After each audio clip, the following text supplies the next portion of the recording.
आप शुरू कीजिए। बोलिए श्री प्राणनाथ प्यारे की जय। बोलिए श्री सतगुरु महाराज की जय। समस्त सुंदर साथी की जय। जीवन रतन है तेरा, ऐसे गंवाया तूने। जीवन रतन है तेरा, ऐसे गंवाया तूने। जिसने किया है पैदा, उसको भुलाया तूने। जिसने किया है पैदा, उसको भुलाया तूने। विषयों में पढ़ के तूने खोटी मती बनाई। विषयों में पढ़ के तूने खोटी मती बनाई। मालिक जो सच्चा तेरा, ना उसको ध्याया तूने। मालिक जो सच्चा तेरा, ना उसको ध्याया तूने। जीवन रतन है तेरा, ऐसे गंवाया तूने। माया के झूठे बंदे, माया न साथ देगी। माया के झूठे बंदे, माया न साथ देगी। कभी बैठ करे अकेले, उसको रिझाया तूने। कभी बैठ कर अकेले, उसको रिझाया तूने। कर खौफ उस प्रभु का, जिसने तुझे बनाया। कर खौफ उस प्रभु का, जिसने तुझे बनाया। दुनिया का बोझ नाहक सर पे उठाया तूने। दुनिया का बोझ नाहक सर पे उठाया तूने। जीवन रतन है तेरा, ऐसे गंवाया तूने। पूछेगा बंदे तुझसे, वो कुल जहां का वाली। पूछेगा बंदे तुझसे, वो कुल जहां का वाली। ला पेश कर तू मेरे, जो कुछ कमाया तूने। ला पेश कर तू मेरे, जो कुछ कमाया तूने। जीवन रतन है तेरा, ऐसे गंवाया तूने। नहीं होंगी आंखें ऊंची उस हक के सामने फिर। नहीं होंगी आंखें ऊंची उस हक के सामने फिर। अब बोल दीन मुख से, क्यों सर झुकाया तूने। अब बोल दीन मुख से, क्यों सर झुकाया तूने। जीवन रतन है तेरा, ऐसे गंवाया तूने। जिसने किया है पैदा, उसको भुलाया तूने। जिसने किया है पैदा, उसको भुलाया तूने। जीवन रतन है तेरा, ऐसे गमाया तूने। बोलिए श्री प्राणनाथ प्यारे की जय। बोलिए श्री सतगुरु महाराज की जय। समस्त सुंदर साथ की जय। प्रणाम जी। सभी सुंदर साथ जी के श्री चरणों में कोटि कोटि प्रेम प्रणाम जी। प्रणाम जी, धन्यवाद वर्षा जी। शुरू करते हैं सुंदर साथ जी। प्रथम लागू दुई चरण को, धनिये न छुड़ाइयो खेन। लाख तली लालेड़िया, मेरे जीव के ही जीवन। इन पाँव तले पड़ी रहूं, धनी नजर खोलो बातून। पलना वालू निरखु नेत्रे, मेरे जीव के ही जीवन। मेरे जीव के ही जीवन। श्री बंदो सतगुरु चरण को, करूं सो प्रेम प्रणाम। अशुभ हरन मंगल करन, धनी श्री देव चंद्र जी नाम। श्री प्राणनाथ निज मूल पति, श्री मेहराज सुनाम। तेज कुंवर श्यामा युगल, जी को पल पल करूं प्रणाम। पिया जी को पल पल करूं प्रणाम। प्रणाम जी। सभी सुंदर साथ जी को मेरा प्रेम प्रणाम जी। मनमोहन रसानंद सागर युगल दास जी कृत, जिसमें पेज नंबर चल रहा है अब 61 और हेडिंग है 6 घड़ी की लीला।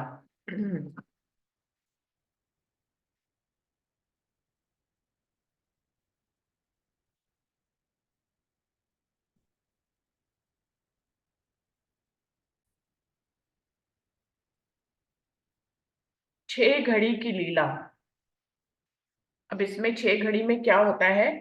अभी तक हम लोग पहुंच गए थे पश्चिम की चौगान में। राजी सब सुखपालों में बैठकर सब सखियों के साथ खेल लीला तमाशे करते हैं, और अब 6 घड़ी की लीला के बारे में बता रहे हैं। अब जब बड़े बन पधारते हैं, तब कई विध के हिंडोलन का सुख लेते हैं। बड़े वन किसको कहते हैं? बड़े वन, मधुबन, महाबन, इस तरह से ये है उत्तर दिशा में। लाल चबूतरे के सामने बड़ो वन है, मधुबन है, महाबन है और ताड़ वन भी है। उत्तर की दिशा में ये सारे वन हैं जो कि पुखराज को भी घेरे हुए हैं, पुखराज पहाड़ को। और बड़ो वन जो है आगे, पहले जो लाल चबूतरे के आगे, वो 10 भूम तक ही है। बाकी के बड़ो वन जो है वो 250, फिर 500, फिर 1000 भूम, इस तरह से है बड़ो वन, मधुबन, महावन। लेकिन जो पहले लाल चबूतरे के सामने बड़ो वन है, वहां पर वृक्षों के बीच में अखाड़े बने हुए हैं, जहां पर पशु पक्षी जो है नए नए तरह के तमाशे करते हैं, और लाल चबूतरे पर बैठकर राजी श्यामा जी अरूहे उनके तमाशों को देखते हैं। कह रहे हैं जब बड़े बन पधारत है, तब कई विध के हिंडोलन का सुख लेते हैं। जब बड़े बन में राजी रूहों के साथ पधारते हैं तो हिंडोलों का सुख लेते हैं, क्योंकि बड़े बन में हिंडोले लगे हुए हैं। जो 10 भोम ऊपर से हिंडोले नीचे को आते हैं, और वहां पर रूहें बहुत लंबी लंबी पीगों के साथ झूला झूलती हैं। और 7 घाट के लिए पधारत है, तहां अनंत विध के खेल करत है। और कभी कभी 7 घाटों में भी पधारते हैं। वो कह रहे हैं बड़ो वन में तो हिंडोलों का सुख लेते हैं, जब 7 घाटों में पधारते हैं तो कई तरह के, अनंत तरह के खेल राजी महाराज खेलते हैं, और अनंत विध के आनंद देते हैं। और कई तरह के खेल खिलाकर वहां पर कई तरह के आनंद रूहों को देते हैं। और जो चीज श्री निज धाम में है, सो संपूर्ण श्री राज्य की दूजी मूरत है। कह रहे परम धाम में कुछ भी होता है वो राज्य के दिल से होता है। अब अगर वो बड़ोबन में जा रहे हैं या 7 घाटों में जा रहे हैं, तो आप घाटों को राज्य से अलग ना समझे, घाट भी राज्य ही है।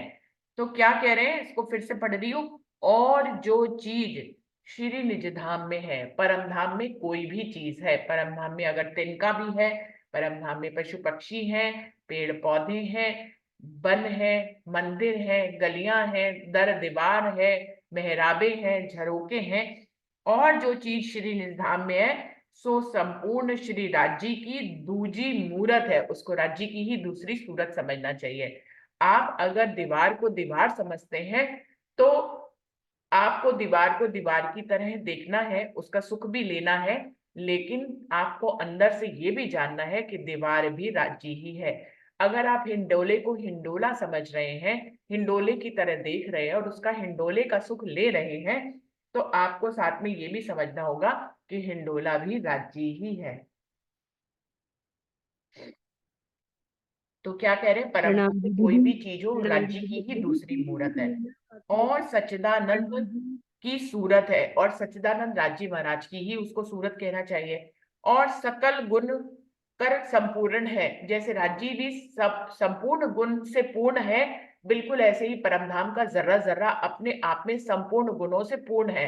आप उसमें किसी भी चीज की कमी नहीं निकाल सकते हैं। अगर बुद्धि आपकी, आप यहाँ वाली बुद्धि को आपको छोड़ना होगा उसको समझने के लिए, तो आपको वहां पर सब कुछ राज्य के ही नूर से समझना चाहिए और राज्य का ही सूरत उसको समझना चाहिए। और सकल गुण कर संपूर्ण है, उसमें भी सब सब गुणों से वो संपूर्ण है।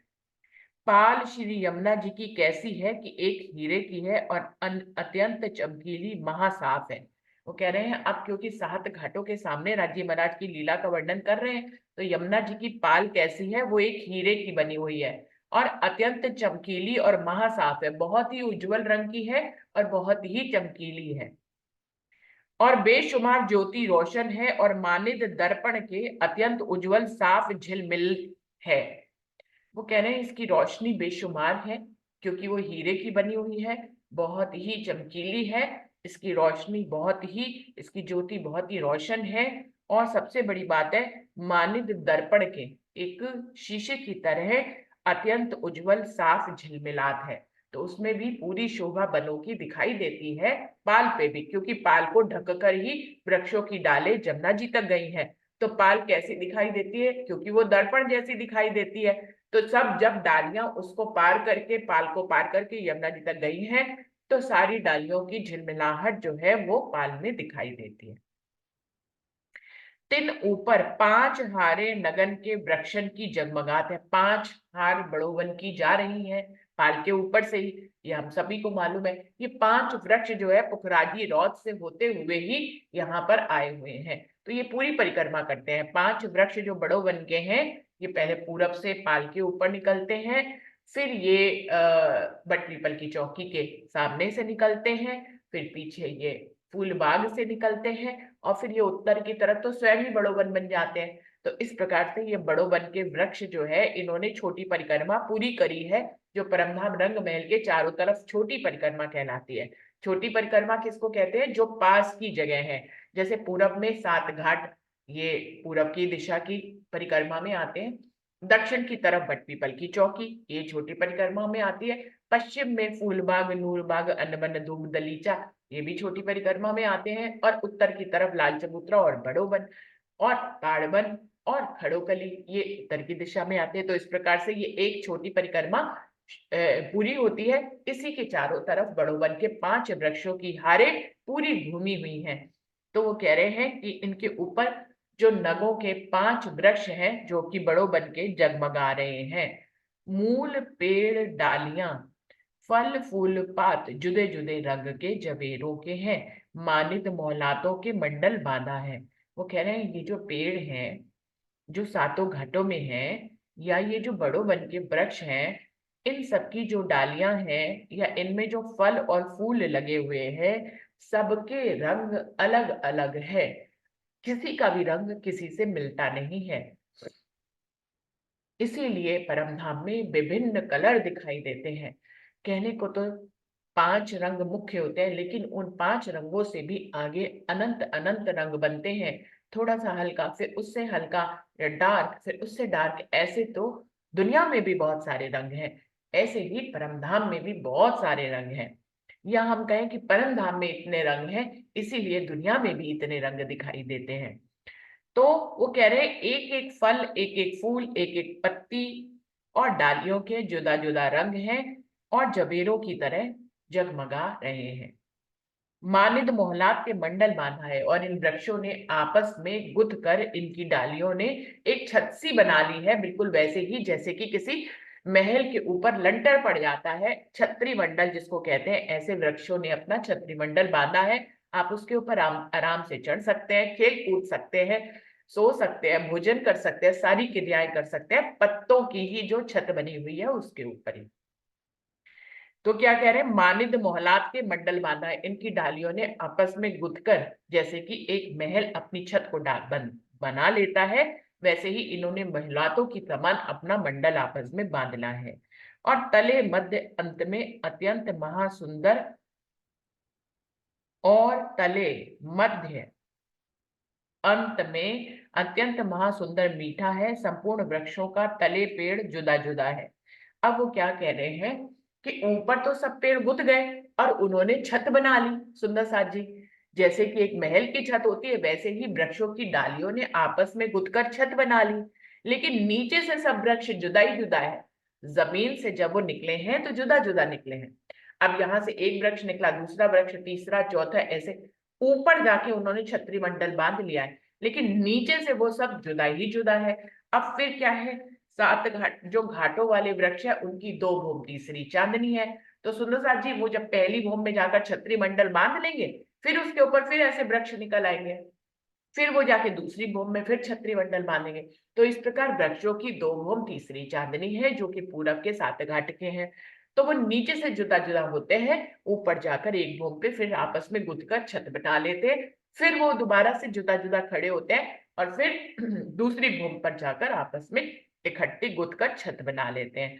तो वो कह रहे हैं नीचे मध्य में जब ये जो जवेरों जैसे दिखने वाले वृक्ष हैं, ये नीचे से जमीन से जुदा जुदा हैं, ऊपर जाकर ये छत्री मंडल बना लेते हैं।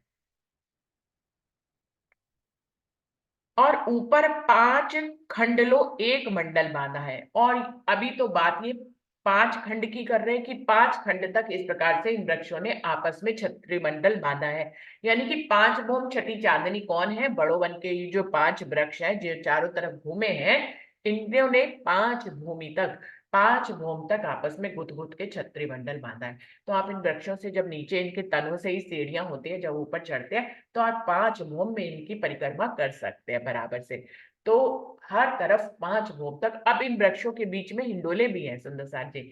बड़ों वन के वृक्षों के बीच में जो हिंडोले हैं, वो कई तरह के हिंडोले हैं। कोई हिंडोला लेटने वाला है, कोई बैठने वाला है, कोई खड़े होने वाला हिंडोला है, जो है किसी में एक एक रूहे बैठते हैं, किसी में दो दो जोड़े वाले हिंडोले हैं, कोई इतने बड़े हिंडोले हैं कि उसमें बहुत सारी सखियां एक साथ बैठ जाती हैं।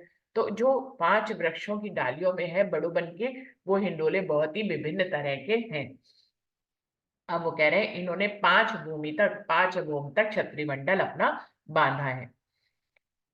ऐसा मंडल के बीच उसके बाल भर दरज नहीं है, सो संपूर्ण वृक्ष मंडल पेड़ों समेत पाल में झिलमिलात है। अब वो कह रहे हैं कि इनकी छत कैसी बंधी है, है तो वृक्षों और डालियों की छत। अब यहाँ पर हम कालमाया के ब्रह्मांड में वृक्षों और डालियों की छत बनाएंगे ना, तो सुंदर साथ जी उसमें छेद भी रह जाएंगे, पूरी तरह से वो सीमेंटेड टाइप का वैसा छत नहीं बन पाएगा। और फिर अगर छत बन भी जाएगा तो उस वो ऐसे नहीं होते हैं टिकाऊ कि आप उस पर खड़े होकर खेल कूद कर सके, या नाच सके, या भोजन कर सके, या कैसी भी लीला कर सके, वो आप नहीं कर सकते, क्योंकि वृक्ष यहाँ के बहुत ही छोटे कोमल होते हैं और वो टूट जाते हैं।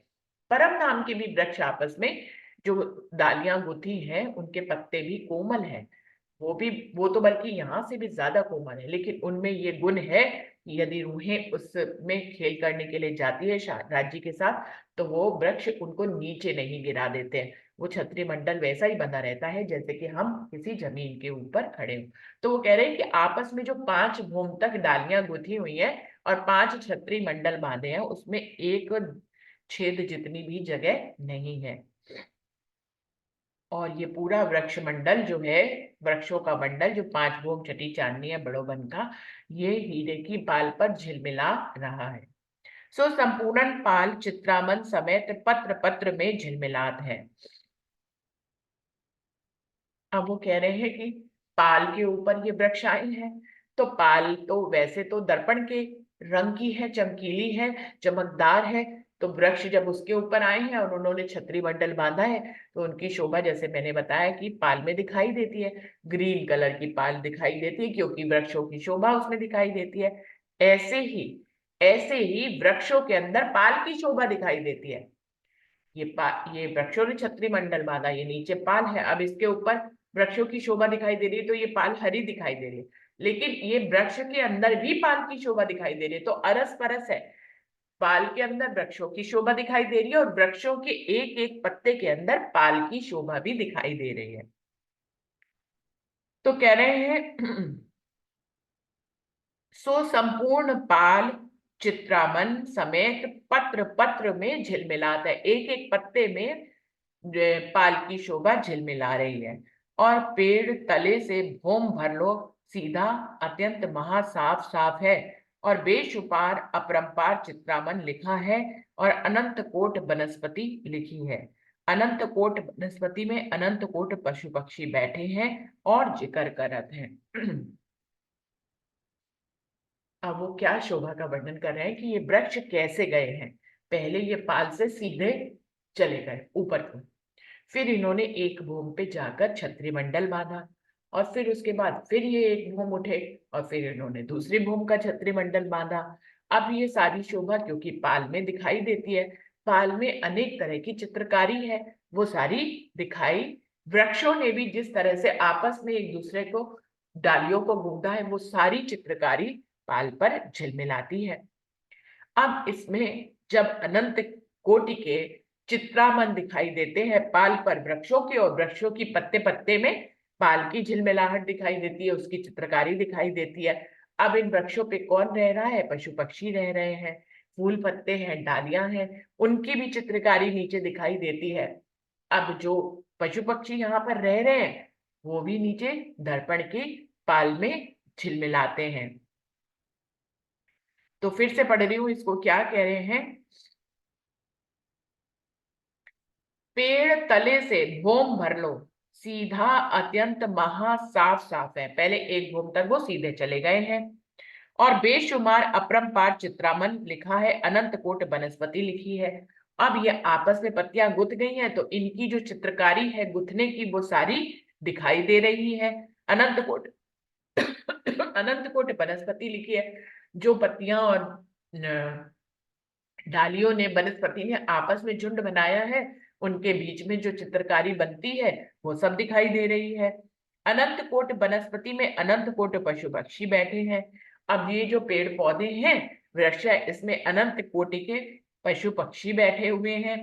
सो सब जिक्र करते हैं, वो सब किसका जिक्र करते हैं? क्योंकि सभी चेतन, चेतन तो पशु पक्षी तो काल माया के ब्रह्मांड में भी चेतन होते हैं, वहां पर पशु पक्षी क्या करते हैं? बैठकर राज्य के इश्क का, राज्य के प्रेम का, या सखियों के प्रेम का और श्यामा जी के प्रेम का जिक्र करते हैं आपस में। और हर एक पेड़ में अनंत कोट पुतलियां चित्रामन की लिखी है, सो पुतलियां आपस में गान करती हैं।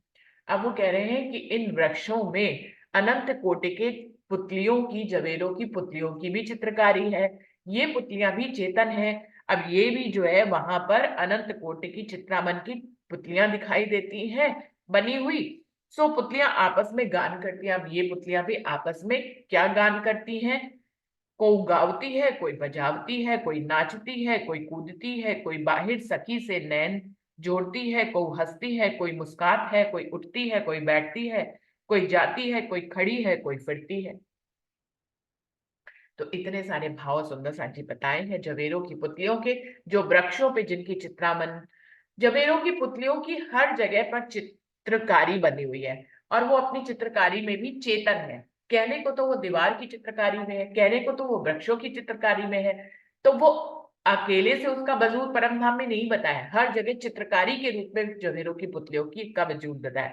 लेकिन ये जवेरों की पुतलियां पूरी तरह से चेतन है, ये कहीं कहीं पर गाती है, कहीं कोई जवेरों की पुतलियां बजाती हैं, कोई नाचती है, कोई हाथ हिलाती है, कोई नैनों से नैन मिलाती है, कोई दो दो जो है जुत्थ में गाती है, कोई उठती है, कोई बैठती है, कोई आती है, कोई जाती है, कोई खड़ी हुई है, कोई निहार रही है। इस तरह से जवेरों की पुतलियों के भाव बताए हैं।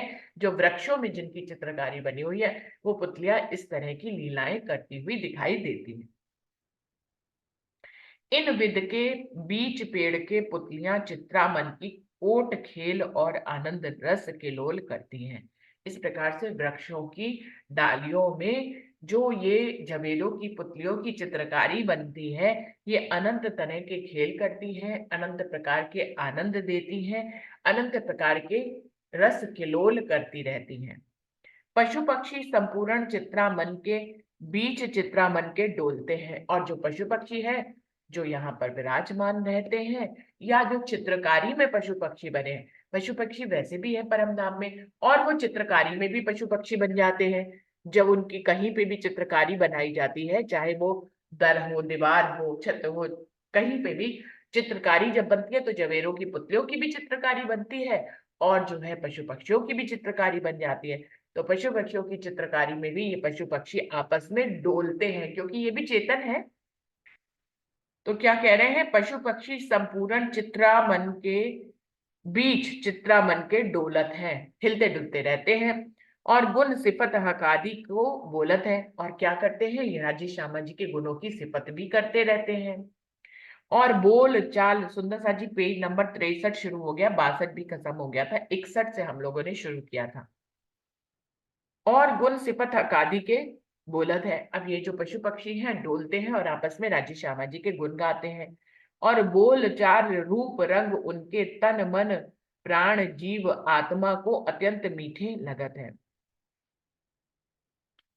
कह रहे हैं ये जो जबेलों की पुतलियां गाती बजाती हैं, ये जो पशु पक्षी राज्य के गुण गाते हैं और चित्रामन में खेल करते हुए दिखाई देते हैं, ये सखियों के तन को, उनके मन को, उनके जीव और आत्मा को अत्यंत मीठे लगते हैं। और प्राणंते प्यारे दर्शत हैं। और जुगल किशोर दुल्हा जब संपूर्ण दुल्हन को लेकर ऊपर पाल के खड़े होते हैं, तब संपूर्ण पेड़ों में झिलमिलात है। और वो कह रहे हैं ये जो पशु पक्षी हैं, ये जो जवेरों की पुतलियां हैं, ये रूहों को प्राणों से भी अधिक प्यारी दिखाई देती हैं। और राजी दुल्हा जब अपनी सभी दुल्हनी को लेकर यहाँ पर पाल पर आते हैं, तो ये पाल में संपूर्ण शोभा झिलमिलाती हुई दिखाई देती है। हर एक पेड़ में श्री राज श्री ठाकुरानी जी हल बन चल बन कर रहे हैं। हर एक पेड़ में श्री राज श्री शिव ठाकुरानी जी हलवन चलवन कर रहे हैं, और लाखों कोसों की लीला हर एक पेड़ में झिलमिलात है। क्या कह रहे हैं, देखिए इनकी चितवनी जो है बहुत आगे की है, युगलदास जी की चितवनी।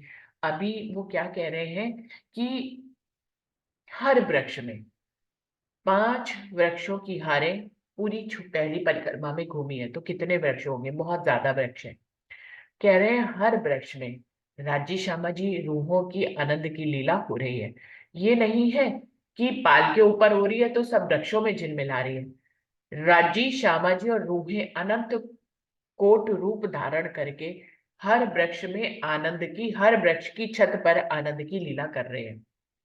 तो हर वृक्ष में राज्य श्यामा जी और रूहों की आनंद की लीला झिलमिला रही है। तो राज्य के कितने कितने रूप हो गए, श्यामा जी के कितने रूप हो गए, सखियों के कितने रूप हो गए। इसीलिए सुंदर साथ जी कहते हैं कि सखियों को जो है यहाँ पर 12,000 की गिनती में डाला गया है काल माया के ब्रह्मांड में, वरना रूहों की गिनती नहीं हो सकती है। राज्य के स्वरूपों की भी गिनती नहीं है, श्यामा जी के स्वरूपों की भी गिनती नहीं है। राज्य अनंत कूट, श्यामा जी अनंत रूप, सखियां भी अनंत रूप होकर एक एक वृक्ष में हर तरह से खेलों की और उनके आनंद की लीला झिलमिला रही है। फिर दोबारा से पढ़ रही हूँ। हर एक पेड़ में श्री राजी श्री ठाकुरानी जी हलवन चलवन कर रहे हैं, हिल रहे हैं, डुल रहे हैं, अनेक प्रकार की लीलाएं कर रहे हैं हर एक पेड़ में। और लाखों कोसों की लीला हर एक पेड़ में झिलमिलात है। अब लाखों कोसों की लीला हर एक पेड़ में झिलमिलाती है।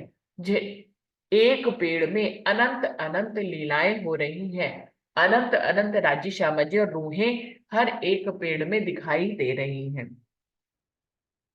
और क्या कह रहे हैं आगे, और हर एक पेड़ में श्री यमुना जी चली जाते हैं, और दोनों पालों पर जो वन की मोहलात है सो दोनों तरफ जल में दिखात है और उनके चबूतरा के दोनों तरफ कठेड़ा शोभाते हैं। क्या कह रहे हैं, यमुना जी तो परम धाम में एक ही है जो पूरब दिशा में बह रही है, कहाँ, रंग महल और अक्षरधाम के बीच में। लेकिन कह रहे हैं अभी हर पेड़ में राजी श्यामा जी और रूहें अनंत कोटि रूप धारण कर कर हर एक वृक्ष में लाखों कोसों की लीला करते हैं। तो क्या होता है, लाखों कोसों की लीला करने से क्या तात्पर्य है सुंदर साथ जी? परम धाम में कोसों की में गिनती चलती है, कभी मंदिरों में चलती है, कभी कोसों में। तो लाखों कोसों की लीला एक ही पेड़ में कर देते हैं, तो उन कोसों में यमुना जी भी आ जाती है। तो कह रहे हैं कि हर एक वृक्ष में यमुना जी बह रही है। वैसे तो यमुना जी रंग महल में मध्य में, अक्षरधाम और परम रंग महल के मध्य में बहती है, लेकिन अभी वो कह रहे हैं हर वृक्ष में यमुना जी बह रही है। क्या कह रहे हैं, दोबारा से पढ़ रहे हैं, हर एक पेड़ में श्री यमुना जी चली जाते हैं, हर एक वृक्ष में यमुना जी बह रही हैं। और दोनों पालों पर जो वन की मोहलात है, दोनों पालों पर जो वन की मोहलात है, दोनों पाल कौन सी कह रहे हैं, यमुना जी के दाएं और यमुना जी के बाएं। हीरे की जो पाल है वो यमुना जी के दोनों तरफ है, अक्षरधाम की तरफ भी है और रंग महल की तरफ भी है। और दोनों तरफ ही बड़ो वन के 5 वृक्षों की हारे उसमें से गुजर रही है। तो वो क्या कह रहे हैं, और जो दोनों पालों पर जो वन की मोहलात है, वन की जो मोहलातें बनी है, यानी कि यही जो बड़ो वन के वृक्षों की जो मोहलातें बनी है, तो दोनों तरफ जल में दिखाते हैं। ये दोनों मोहलातें जो यमुना जी के दोनों तरफ पाल के ऊपर बनी है, इनकी सारी शोभा जो है वो जल में दिखाई दे रही है बराबर की। सो दोनों तरफ जल में दिखाते हैं और उनके चबूतरे के दोनों तरफ कठेड़ा शोभाते है।